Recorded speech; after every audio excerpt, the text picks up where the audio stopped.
Hello, this is Victor at RestoringMercedes.com. This is a quick video for Antwann in Massachusetts, and this pump is the PSC pump. This is the door locks pump for S-Class, and we're gonna show the operation now. Couple of things also to note is this is the pump that was installed in 95.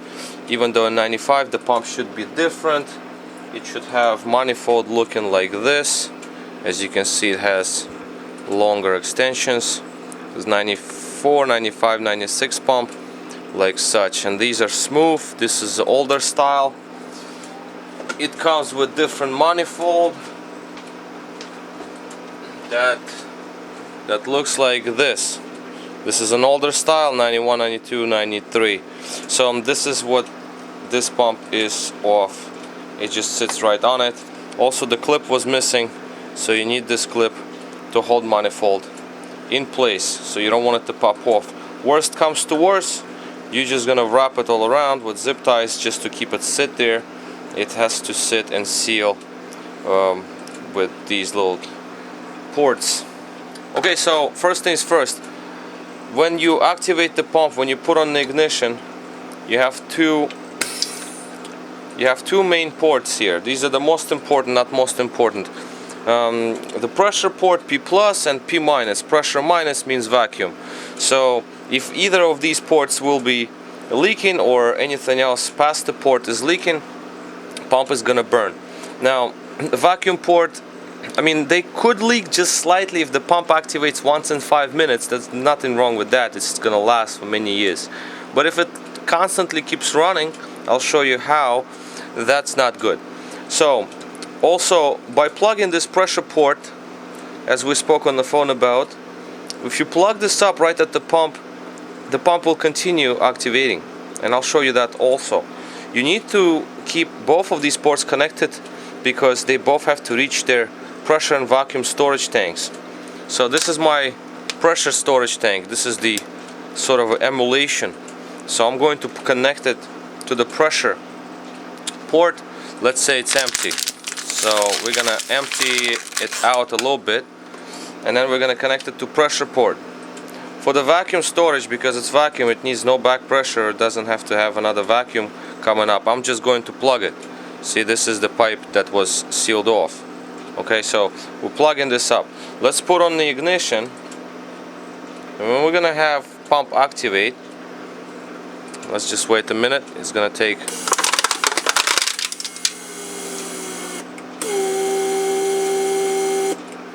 Okay, so what happened now is it pumped up the pressure reservoir, pressure storage tank, and it also vacuumed out vacuum storage tank, and this is right now under vacuum and this port is under pressure. So that's what we need to have done. The pump has to be like this.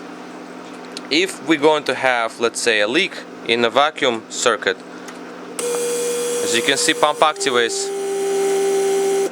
I'm gonna try to. This is a small leak. You see how pump cycles, never stops. Because I just close it with my finger, it's not sealed. So we seal it. Pump creates vacuum in the system and it shuts off. That's what you really need. Okay. Now a second test is if somebody would plug up the port over here at the pressure line, this is what's gonna happen. Actually, this is a long pipe, something shorter.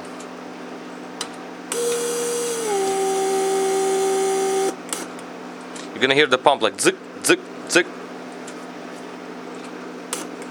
You see how it tries to activate. This is cycling.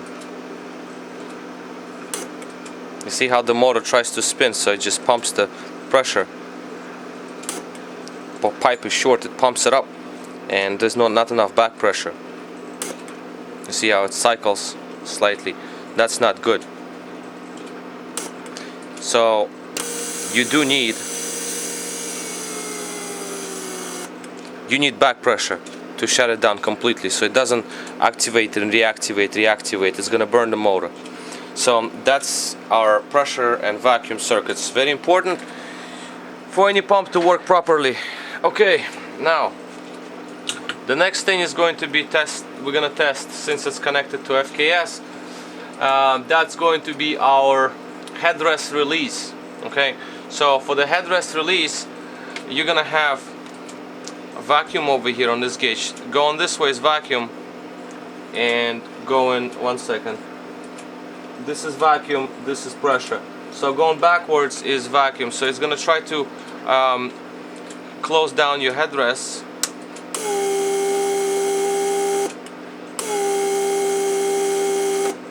As you saw, it did click first. So what it does is, when it clicks, it takes vacuum from pressure.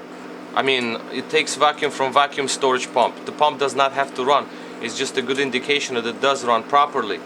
So one more time, you're gonna hear a click and you're gonna see the gauge move a bit, because we have a little bit of vacuum in the system here. So it twitches even before pump activates. So that's the idea behind a vacuum storage tank. Well, right now we don't have any vacuum really, but we can see that headrest circuit works. It reaches 0.5, then it shuts off and reactivates second time for second headrest. So that is very proper.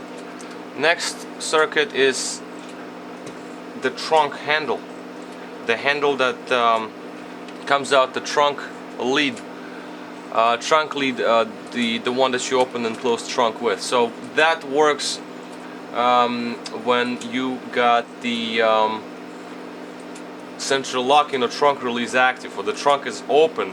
So we're gonna give see, that was pressure, so the handle is out, it pushed out. And once I mimic that, I basically sort of fool the system, saying that okay, the trunk is closed. I release the voltage here, and the handle is pulled back in with vacuum. So you saw that just now happening. So one more time. That is when I tell pump that the trunk is open. I'm holding the voltage here. Once I release the voltage, trunk is closed, pump pulls the handle back in. So that's that. Then we have rear antennas. If you have those antennas in your car, the ones in the back that come out rear fenders for backup support, these are the antennas. So for that, we're going to give it power and pump pressurized circuit, and it pulled antennas, it actually pushed antennas upwards. Once I release the power, it's going to take a little time before antennas will go down, just in case if you just parking and you go forward, you go backward, forward, backward. See, it took a little bit of time, and when the car sees that okay, you never engage reverse anymore, then antennas are pulled back inside. And of course our central locking system, we got central locking system here. That's self-explanatory. Pressure and vacuum. So let's do lock unlock, cycling. That was our, as you can see, that's our vacuum, that's our pressure, vacuum, pressure. Now what we want to see here is, we want to see that pump reaches certain pressures, 0.5 here, 0.5 here, at least 0.3 is the lowest it can go, 0.7 I believe is the highest, so 0.5 is right in the middle, which is great. We do want this pump to go reach 0.5 and shut down, and that's exactly what it's doing. So see, it reaches that and shuts down. So that's basically all. This is a good working pump. Shuts down, activates when it needs to. It's not leaking internally anymore. But I have to say, this pump right now, I sat on it for like 4 hours. It's just ridiculous, because it had vacuum, internal vacuum leak, and it would cycle. It really loved my brain out. Really. So because it had to go deep inside. I had to change one of the membranes, and I also have to polish the seat because somehow the seat was damaged and it did not seal well. So once I did all that, now I have properly working vacuum circuit, no more internal leak. So as you can see, before it would cycle on vacuum internally inside the pump. So that's another thing why you want to check this before you just install it. And the same thing can happen in the vehicle. So if you have a leak inside the car, that can also happen. You will be leaking like on the pressure of vacuum line, and it will cycle. This thing really, it did take me a lot of time. So but it's now nice and clean. I had to remove manifold, take out individual pistons and the valves and solenoids and all that stuff. Okay, the motor is of course replaced, the vacuum pipe is replaced, all aligned, cleaned up. I can actually plug this back in place now. So all of that is done right. So we have one little clip and 2 screws here that I'm going to put back. Tiny little screws, little guys, like that. So anyway, so these go back in a minute, and then I pack it all up. So this is basically perfectly functioning pump, no problems here with it, ready to be installed. But again, one more time, I stress this, cannot stress this enough, because these circuits kill the motors.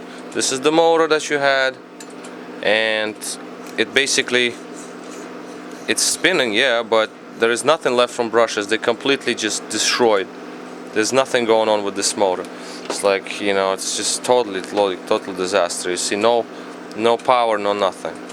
Maybe if I bend it or something, I can get something to catch, but the brush just came right out. There's no connection internally. So I mean, whatever. This is just junk. And it also has the bearing problem. You hear the noise. It also has bearing problem. There's a lot of play on it. So anyway, that's basically all. This is Victor at RestoreYourMercedes.com. Thank you for watching.